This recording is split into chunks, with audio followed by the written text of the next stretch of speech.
तो क्वेश्चन है, a block of mass m बराबर 1/3 kg is kept on a rough horizontal plane. Friction coefficient mu दे रखा है 0.75। Then the work done by minimum force required to drag the block alongside the distance by 5 metre is W joule. मतलब कि work done करना है कि वो 5 metre distance आगे चले। कोफिशिएंट ऑफ फ्रिक्शन तुम्हें दे रखा है 0.75। देखो ये क्वेश्चन बहुत इंपॉर्टेंट हो जाता है क्योंकि ये क्वेश्चन पहले की तरह नहीं है।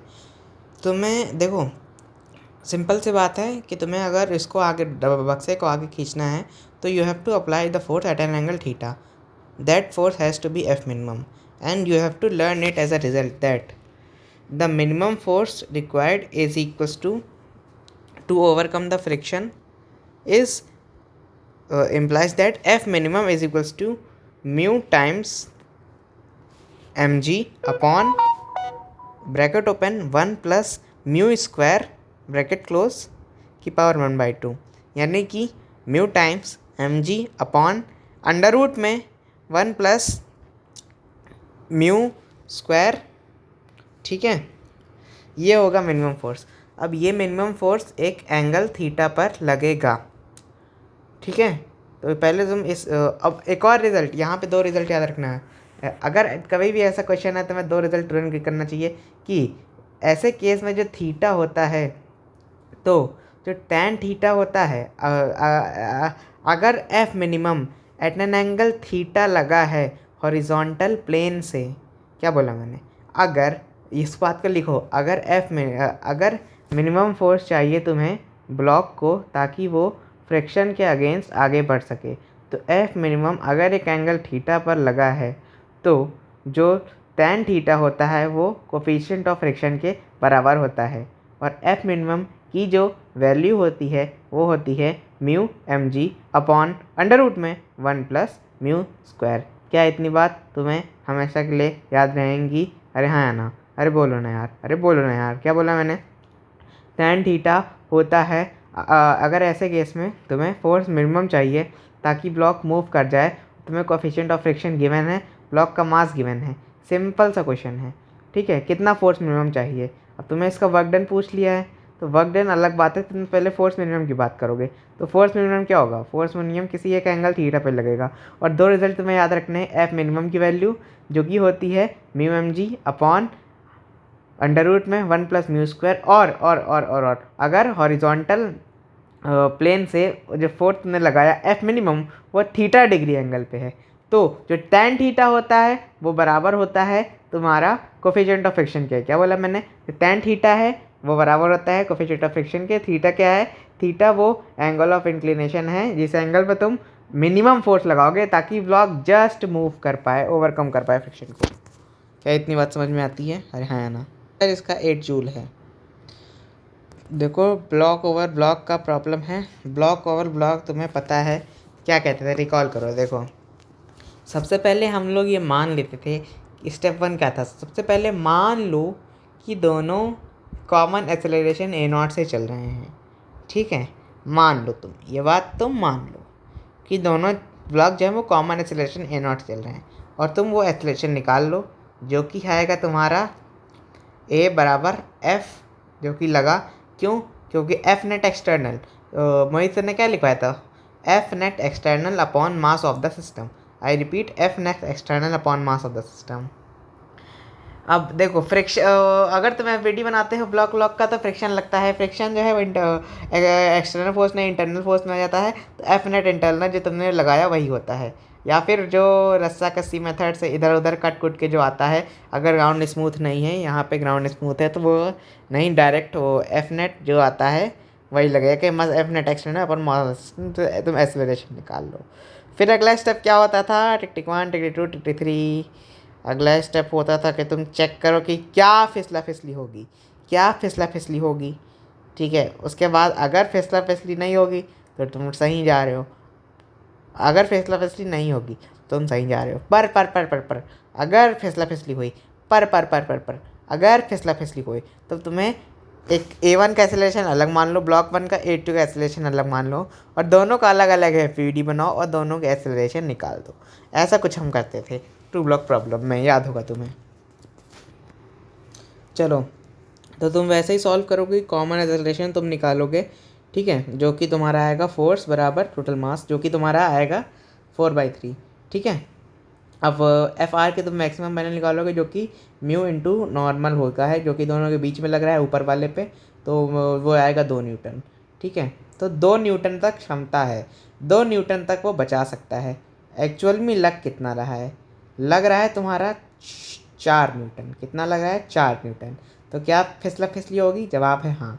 क्या फिसला फिसली होगी? हाँ। क्यों? क्योंकि जो लग रहा है वो जितनी क्षमता है, जो जो रिक्वायर्ड फ्रिक्शन है, वो जो क्षमता है उससे ज़्यादा है, ठीक है।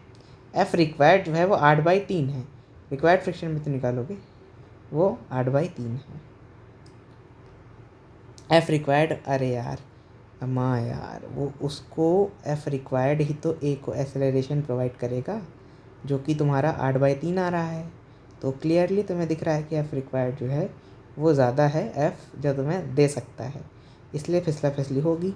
अलग अलग FPD बनाओगे तो तुम अलग अलग जब FPD बनाओगे उससे तुम्हें दोनों का एक्सेलरेशन निकाल लोगे, ठीक है। अब क्वेश्चन में क्या पूछा है? If the work done by the friction on 1 kg in 2 second is by the friction on 1 kg block, ठीक है। If the work done by the friction on 1 kg, अब तुम 1 kg का FBD बनाओ, क्योंकि तुम्हें 1 kg का, अब 1 kg तुम एक्सेलरेशन निकालो, वही सेपरेट FBD वाले मेथड से एक्सेलरेशन निकाला, फिर तुम्हें वर्क डन चाहिए, यानी कि तुम्हें डिस्प्लेसमेंट तो चाहिए होगा। तो वर्क डन क्या होता है? Force into displacement. अब फोर्स क्या होता है? M into acceleration. तो M पता है तुम्हें, एक्सेलरेशन भी तुमने निकाल लिया। अब तुम्हें फोर्स उससे डिस्प्लेसमेंट चाहिए, तो S बराबर U plus half AT square लगाओ, उससे तुम डिस्प्लेसमेंट निकाल लो। डिस्प्लेसमेंट जैसे तुमने निकाला, काम हो गया लालू, काम हो गया लालू। F बराबर वो सब लगाओ, आराम से तुम्हारा 8 आना चाहिए, 8। अब ये क्वेश्चन ट्राई करो। 1 2 3 4 5 6 7 8 9 10। तो इसका आंसर जो है वो तुम्हारा A होगा। क्या होगा? A होगा, ठीक है। तो इसमें हम लोग वर्क एनर्जी थ्योरम से जा सकते हैं। पूरे सिस्टम पे हम लोग वर्क एनर्जी थ्योरम लगा देंगे, तो ये क्वेश्चन हो सकता है, ठीक है। ये नीचे जा रहा है, ठीक है, और ये H ही हाइट ऊपर जाएगा। जितना ये नीचे मतलब मान लो ये mg लग रहा है, mg इधर लग रहा है, और ये H हाइट मान लो इधर नीचे जा रहा है। अब यहाँ पे तुम समझो, अगर ये H हाइट ऊपर गया, अगर ये H हाइट ऊपर गया, तो मान लो ये L1 मान लो, ठीक है, और ये मान लो L2 है, ठीक है। तो यहाँ से यहाँ तक, ठीक है। अब देखो, जो ये है, ये मतलब तुम समझो क्या, तुम ये देखो, जो ये वाली लेंथ है वो क्या होगी? मान लो पहले तो ये ओरिजिनल इतना था, अब इसको हम लोग ने यहाँ से यहाँ तक खींचा, तो इसमें तो जो ये है वो ये वाला तो होगा ही होगा, और साथ में ये जितना ऊपर आया ये होगा। थोड़ा सा प्रैक्टिकल सोचो, क्या बोला मैंने? जो ये है ये वाला, वो इतना तो होगा, क्योंकि यही चीज़ को तुम पहले 45 डिग्री पे थे, अब तुम धीरे धीरे धीरे धीरे करके यहाँ ले गए। तो जो चलो नोट करो, बुक मार्क करो। यहाँ पे क्या दे रखा है? यहाँ पे दे रखा है इट की कांस्टेंट स्पीड, यानी कि चेंज इन काइनेटिक एनर्जी जो है वो तुम्हारी 0 हो जाएगी, क्योंकि कांस्टेंट स्पीड की बात कर दी।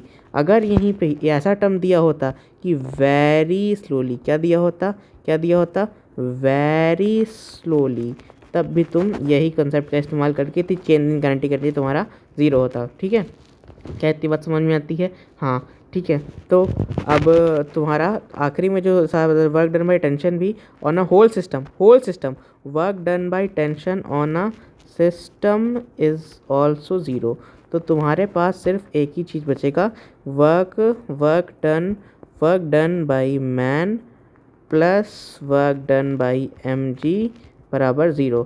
तो वर्क डन बाई mg क्या आएगा? वर्क डन बाई mg आएगा minus times of work done by man. अब तुम्हें पता है कि ये ऊपर जा रहा है, हम साथ साथ प्लस, हम ग्रेविटी नीचे है, ये एच हाइट ऊपर जा रहा है, हम अपोजिट माइनस, तो ये माइनस माइनस अपन प्लस हो जाएगा। तो वर्क डन बाई मैन जो है वो work done by M G के यहाँ पे बराबर हो जाएगा।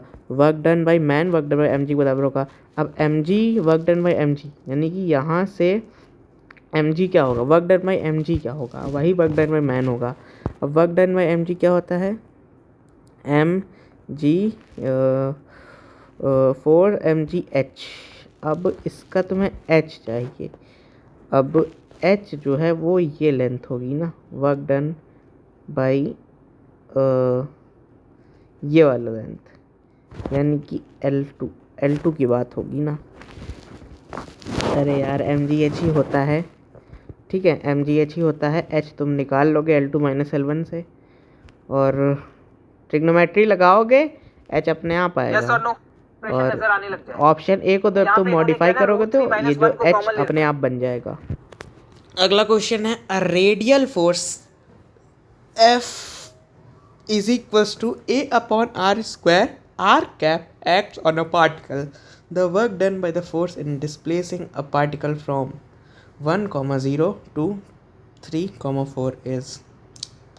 अब कई चीज़ यहाँ देखने वाली है, ये कुछ इलेक्ट्रोस्टैट क्लास 12 का भी कुछ हो रहा है। देखो, जैसे कि dx होता था, dx x cap, dx i cap, dy j cap, dx dy dz k cap. ऐसे ही जैसे कि ऐसे ही r कैप मतलब dr, तो छोटा सा डिस्प्लेसमेंट dr।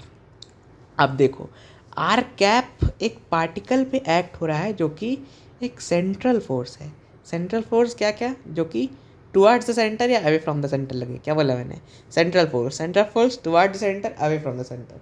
सेंट्रल फोर्स दो प्रकार के होते हैं, मतलब सेंट्रल फोर्स जैसे कि इलेक्ट्रोस्टैटिक फोर्स, F बराबर के Q1 Q2 बाई आर, याद है वो डेरिवेशन करते थे R12, आर क्या होता, आर कैप 12, यानी कि unit direction along the line joining between the two forces। ठीक है, आर क्या है, आर है, आर कैप क्या है, यूनिट वेक्टर है, ठीक है।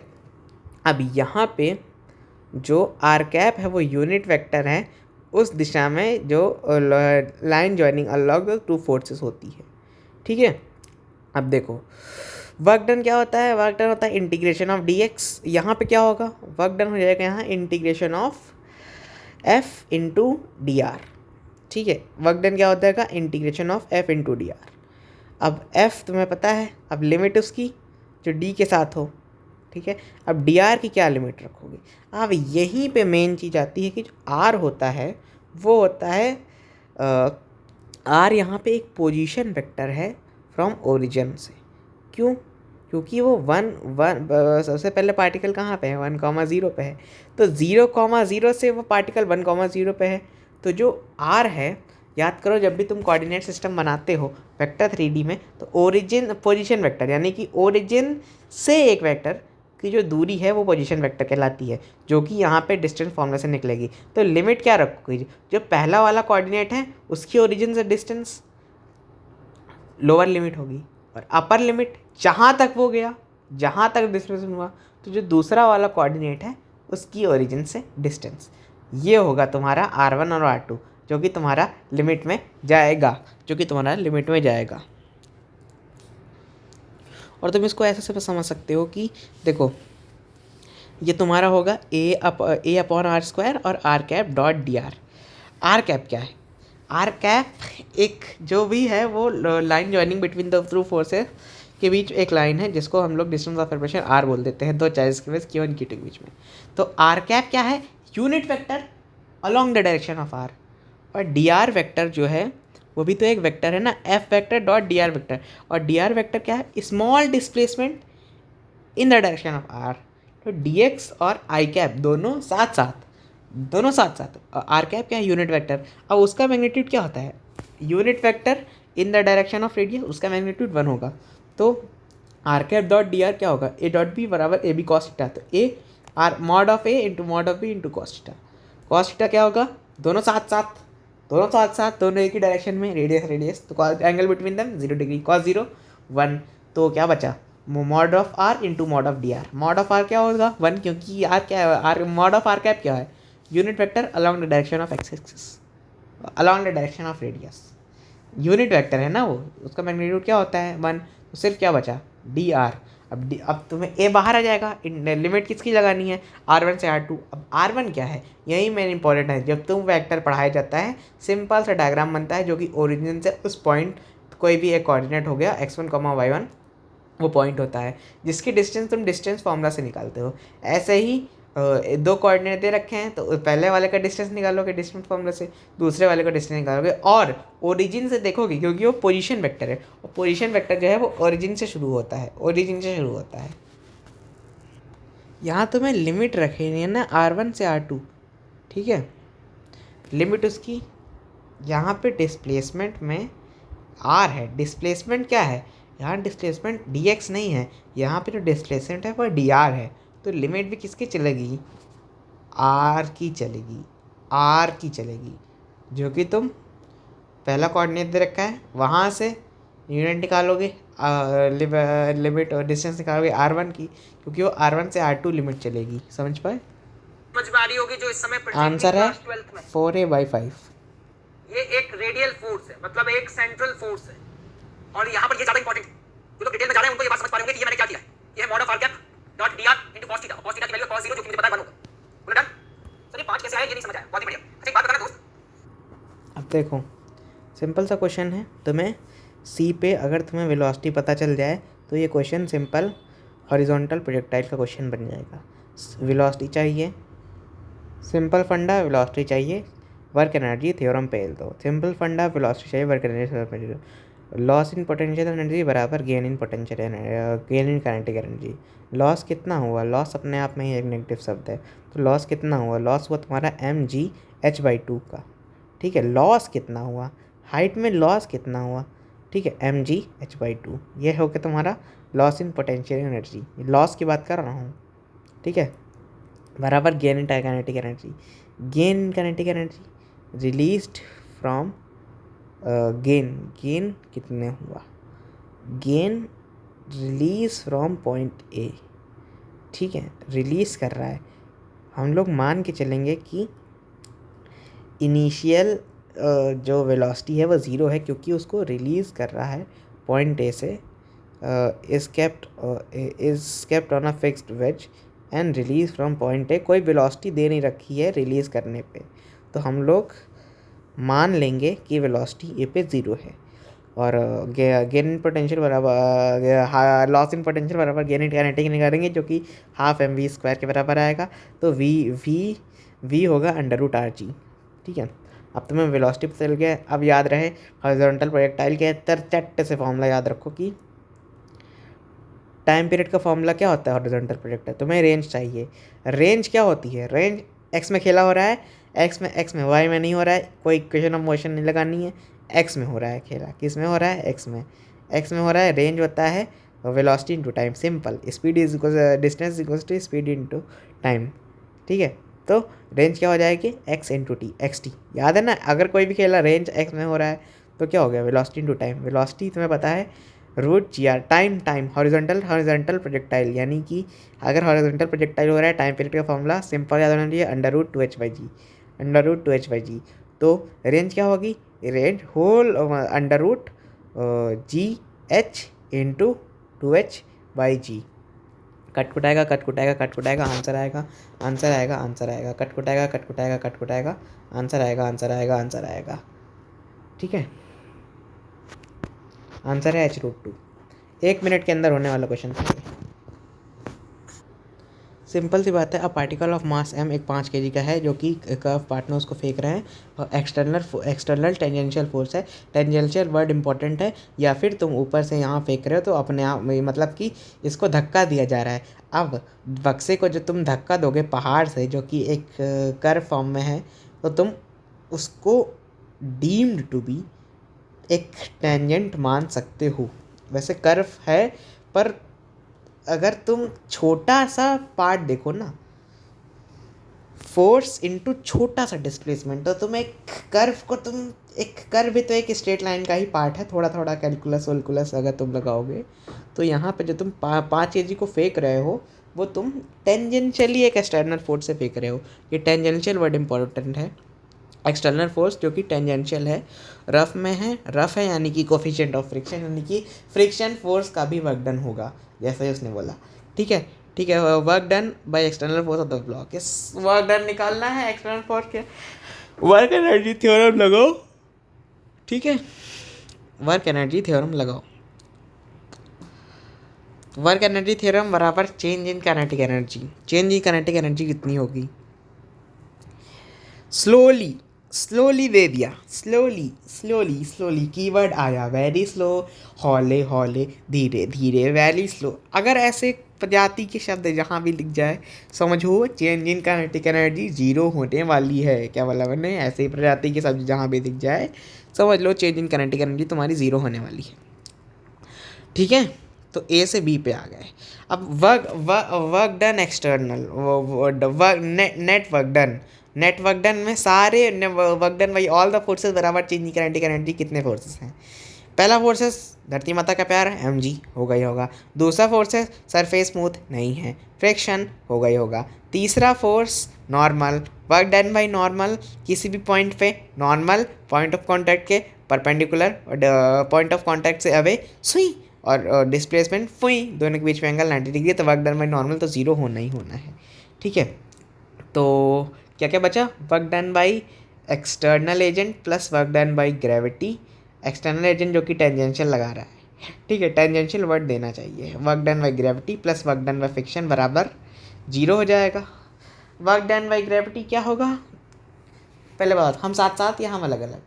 अगर हम ए से बी जाएं तो work done by gravity, MST sir ने समझाया था जूइंग जूइंग जूइंग करके कि work done by gravity path पे डिपेंड नहीं करता है, तुम्हें सीधा वर्टिकल हाइट देखनी है। वर्क डन बाय ग्रेविटी तो उन्होंने लिखा भी है वहाँ पे नोट्स में, क्या होता है? m into G into vertical displacement in the direction of gravity, into vertical displacement in the direction of gravity, into vertical displacement in the direction of gravity.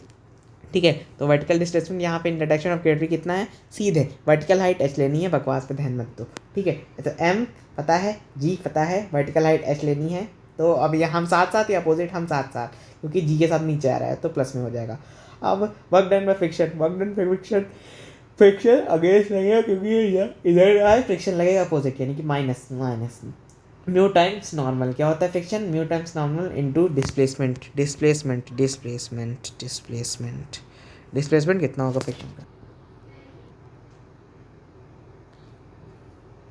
तो work done by friction, friction यहाँ भी देखोगे, यहाँ भी देखोगे हमेशा ऐसे लगेगा, ऐसे लगेगा, ऐसे लगेगा, ऐसे लगेगा। हमेशा याद रहे डिस्प्लेसमेंट देखते हैं, force into displacement in the direction of force.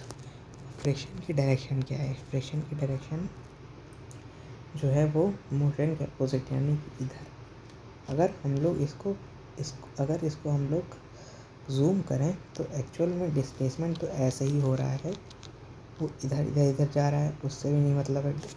अगर वो इधर इधर इधर जा रहा है, अगर वो इधर इधर इधर जा रहा है तो डिस्प्लेसमेंट ये हुआ। ठीक है, अगर वो इधर इधर इधर जा रहा है, वर्टिकल डिस्प्लेसमेंट ये हुआ। ठीक है, अगर फ्रिक्शन की बात करो तो फ्रिक्शन ने कितना डिस्प्लेसमेंट किया?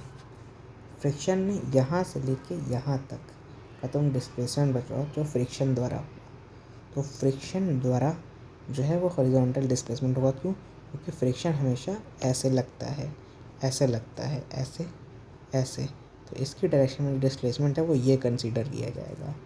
ठीक है, ठीक है, ये नहीं कि तुम ये। और वैसे भी तुम सिंपल सा लॉजिक लगाओ, कभी जब ये कर्व पाथ की लेंथ दे ही नहीं रखी है तुम इसको लोगे क्यों? ना तो ये दे रखा है तुम्हें स्ट्रेट लाइन है, तो जो वर्क डन बाय फ्रिक्शन में डिस्प्लेसमेंट होगा वो यही वाली लाइन ही होगी, 5 मीटर वाली, इसीलिए ये 5 है। ठीक है, बाकी म्यू इंटू एम 50 है ही। क्वेश्चन में डेटा इनकम्प्लीट है। ठीक है, ChatGPT से कन्फर्म किया है। इनको 5 जो ले रहे हैं ये इन the direction of friction force होना चाहिए, और फ्रिक्शन फोर्स की जो डायरेक्शन है वो ऐसा थोड़ी ना है, वो तो एकदम उसके वो जो छोटा सा उसके है, तो 5 हाइट लेना कहीं फ्रिक्शन फोर्स, 5 डिस्प्लेसमेंट लेना फ्रिक्शन फोर्स के लिए किसी भी तरह से संभव नहीं है। तो थोड़ा क्वेश्चन में एरर है, या फिर क्वेश्चन में कोई डेटा नहीं दे रखा, हमें आंसर निकालना है तो कोई ना कोई ऑप्शन हमारे पास बचता नहीं है। उस केस में हम 5 लेके निकाल सकते हैं, पर एक्चुअल या तो उन्हें कर्व की लेंथ देनी चाहिए या कुछ वैसा डेटा देना चाहिए जिससे हम लोग वो फ्रिक्शन जितना डिस्प्लेसमेंट कर रहा है वो निकाल सकें। तो यहाँ पे हमें सिंपल सा जो रास्ता दिख रहा है, अगर कोई ऐसा प्रॉब्लम दे रखा है तो हमें वर्क डन जो है minus F dot D S होता है, या तो फोर्स कांस्टेंट है, और अगर फोर्स एस का फंक्शन दे रखा है तो फोर्स को रखो friction force mu into normal into displacement, तो फ्रिक्शन फोर्स जनरली कांस्टेंट ही आएगा म्यू इंटू नॉर्मल, क्योंकि कोफिशिएंट ऑफ फ्रिक्शन सेम रहेगा, नॉर्मल भी अपनी वैल्यू नहीं बदलेगा, तो म्यू इंटू नॉर्मल सेम रहेगा। अब जो डी एस को तुम्हें इंटीग्रेट करना पड़ेगा, अब एफ बाहर आ जाएगा और तुम्हें डी एस को जो है वो इंटीग्रेट करना पड़ेगा। ठीक है, जितना भी वो डिस्प्लेसमेंट कर रहा है लिमिट तुम्हें रखनी पड़ेगी क्वेश्चन में, तब ऐसा क्वेश्चन बनेगा। छोटा सा जो कर्व है उसको तुम उसका एक छोटा सा लोगे एलिमेंट, एरोडोप में ऐसा क्वेश्चन था, कर्व का छोटा सा एलिमेंट लोगे जो कि डी एस लेंथ का होगा। ठीक है, उससे तुम फ्रिक्शन का फोर्स निकाल लोगे एफ डॉट डी एस, और फिर तुम डी एस की लिमिट रख दोगे। क्यों? क्योंकि तुम्हें ऐसे छोटे छोटे छोटे छोटे कितने पॉइंट हैं, इनफाइनाइट मनी पॉइंट्स, और मनीष कालरा सर ने बताया कि इनफाइनाइट चीज़ों का सम का दूसरा नाम ही इंटीग्रेशन होता है। क्या बोला मैंने? इनफाइनाइट चीज़ों के सम का दूसरा नाम ही एक छोटा सा एलिमेंट डी एस लोगे। अब पूरे कर्व में टिक टिक टिक टिक टिक टिक छोटे छोटे छोटे छोटे कितने ऐसे छोटे छोटे एलिमेंट होंगे, आंसर तुम्हारे अनगिनत। तो इनफाइनाइट चीज़ों के सम का दूसरा नाम ही क्या होता है? इंटीग्रेशन होता है।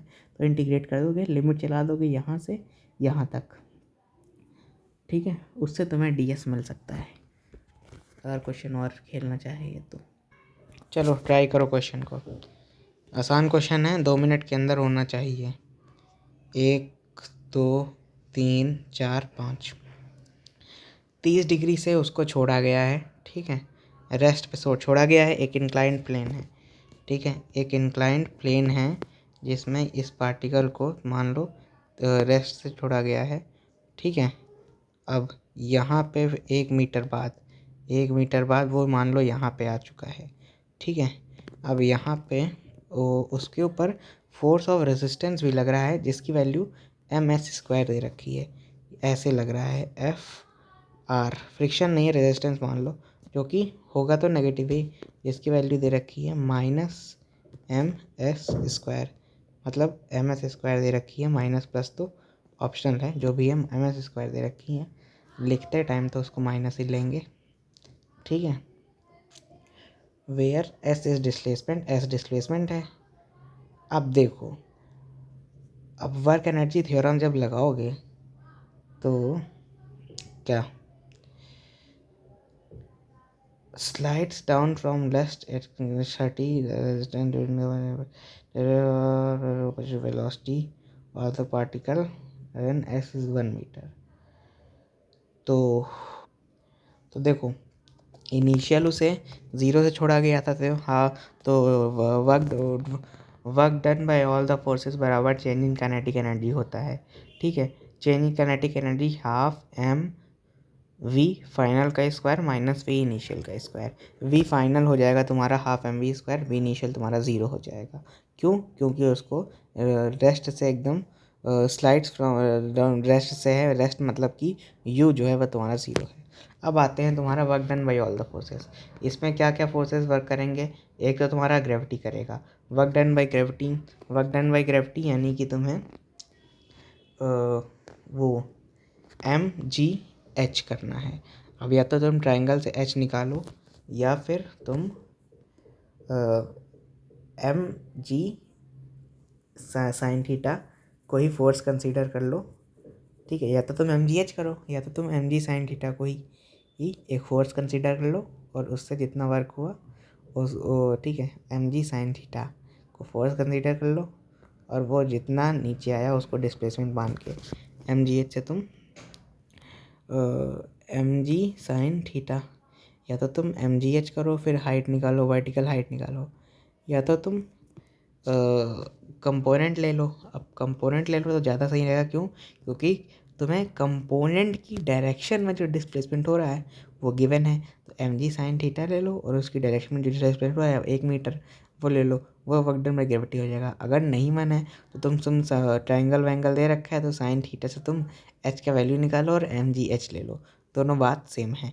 ठीक है, अगर एम जी एच लोगे तो work done by gravity in the direction of force यानी कि वो वर्टिकल हाइट एच लोगे। अगर तुम एम जी साइन थीटा से जा रहे हो जो कि इंक्लाइंड है तो उसकी डायरेक्शन में जो डिस्प्लेसमेंट हो रहा है जो कि क्वेश्चन में गिवन है 1 मीटर, उससे जाओगे। ठीक है, क्या मेरी बात क्लियर है? अरे हाँ या ना? ठीक है, तो और ठीक है, अब ये हो जाएगा। अब मेन चीज़ है कि रेजिस्टिव फोर्स। यहाँ पे मेन चीज़ ये है कि जो रेजिस्टिव फोर्स है हर जगह M G work done by gravity constant है। नॉर्मल का वर्क डन जहाँ भी अलग जगह दिखते हो कांस्टेंट है। जहाँ भी तुम्हें वर्क डन दिख जाए जो अगर कोई वेरिएबल में हो, जैसे कि यहाँ work done bye resistive force जो है वो वेरिएबल में है, एम एस स्क्वायर दे रखा है।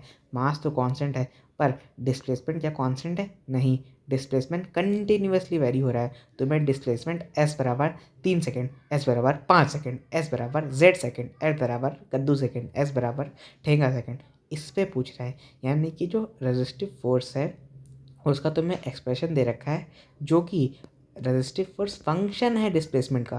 तो वर्क डन क्या होता है? Force into displacement. अगर कांस्टेंट है तो फोर्स बाहर होता रहता है और तो पर वर्क डन होता है integration of F dot D S. Actual में वर्क डन की जो डेफिनेशन होती है वो होती है integration of F dot D S.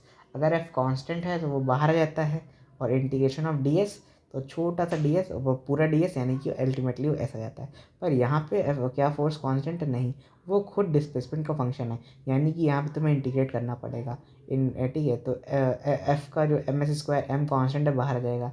S square का इंटीग्रेशन और एस स्क्वायर का integration F dot D S, तो डी एस हो जाएगा। अब लिमिट क्या चलेगी? लिमिट चलेगी क्वेश्चन के अनुसार पार्टिकल जो है वो तुम्हें 1 मीटर चला तो 0 से 1 यानी कि कुछ भी रख दो तुम, 3 से 4 रख दो या 4 से 5 रख दो, चला तो 1 ही मीटर। तो 0 से 1 रखो, ज़्यादा सही लगेगा। ठीक है, 0 से 1 चला कितना वो पहले, क्योंकि ऐसे सोचो ना, पहले डिस्प्लेसमेंट 3 था फिर डिस्प्लेसमेंट 1 हो गया, कितना चला? 0 से 1। सिंपल सी बात है। पहले डिस्प्लेसमेंट तो कुछ था ही नहीं ना, रेस्ट से शुरू हो रहा है। Particle initially start from rest यानी कि डिस्प्लेसमेंट उसका 0 है, उसका डिस्प्लेसमेंट 1 मीटर हो गया। तो तुम्हें इंटीग्रेट करना है, पट आंसर बता दोगे। एकदम सिंपल सा सवाल था। नेगेटिव होगा, साइन का सिग्निफिकेंस समझ ही रखे हो कि वो उल्टा है, वो नेगेटिव है, वो उल्टा है। ठीक है, इसीलिए तुम्हें नेगेटिव लेना पड़ेगा। इसका आंसर 2 हो जाएगा। Sir, hang from the ceiling and a block of mass M is attached to its lower end. ये है भाई सिचुएशन, ये स्प्रिंग कांस्टेंट। ये आप देख पा रहे हो, ये होगा एनएलपी। अभी मैंने थोड़ी देर पहले क्वेश्चन कराया था जिसमें आपको याद होगा कि एक स्प्रिंग ब्लॉक सिस्टम था, मैंने फोर्स हॉरिजॉन्टल डायरेक्शन में लगाया था। बिल्कुल सेम एनालॉजी पे क्वेश्चन है, बस आप ये सोच लीजिए कि वो हॉरिजॉन्टल वाली जो सिचुएशन है वो भी आपके सामने वर्टिकल में क्रिएट की गई है और वो एफ नॉट यहाँ पर पता है कौन है? एमजी। ये तो मीन पोजीशन कहां पर आएगी? एफ नॉट बाई के मतलब एमजी बाई के, समझ गए? और आपको पता है पार्टिकल मीन पोजीशन से जितना ऊपर जाएगा उतना ही नीचे जाएगा, और कितना नीचे जाएगा यहाँ से? एमजी बाई के यहाँ तक जाएगा। ऑप्शंस को पढ़ना स्टार्ट करते हैं, चेक करते हैं। Maximum extension in the spring is MG by के, सही है गलत है? गलत है। Maximum elongation will be the this one, और ये वैल्यू क्या होगी? 2mg divided by k. This is the maximum elongation in the spring. Next point, the velocity of the block is maximum when it has moved by a distance of mg by k. दोस्तों आपको पढ़ाया था velocity कहां maximum होती है? Mean position पर। और mean position कहां पर है? mg by k नीचे। बोलो डन यार, वेलोसिटी मैक्सिमम होगी। Block return to initial position with zero velocity, बिल्कुल सही बात है दोस्त, क्योंकि आपने इसी पोजीशन से रिलीज किया है तो यहां वेलोसिटी जीरो है। ये आपकी एक्सट्रीम है, ये अपर एक्सट्रीम और ये लोअर एक्सट्रीम, इस तरीके से ऑसिलेट करेगा तो दोबारा इस पोजीशन पे पहुंचेगा तो अगेन वेलोसिटी जीरो हो जाएगी, बिल्कुल सही बात है। Block return to initial position with zero velocity, this is correct. Next, the velocity of a block is maximum when it has moved by a distance of 2mg by k. ये option सही है गलत है? गलत है दोस्त, गलत है, एकदम गलत। Velocity maximum mg by k पर होगी और इसका आंसर जैसा कि आप सभी लोग देख पा रहे हैं, Bombay and Calcutta will be the correct answer. अगला क्वेश्चन 3 मिनट 5 मिनट ले लो तुम, 5 मिनट ले लो तुम, सॉल्व करो। ठीक है, 1 2 3 4 5 6 7 8 9 10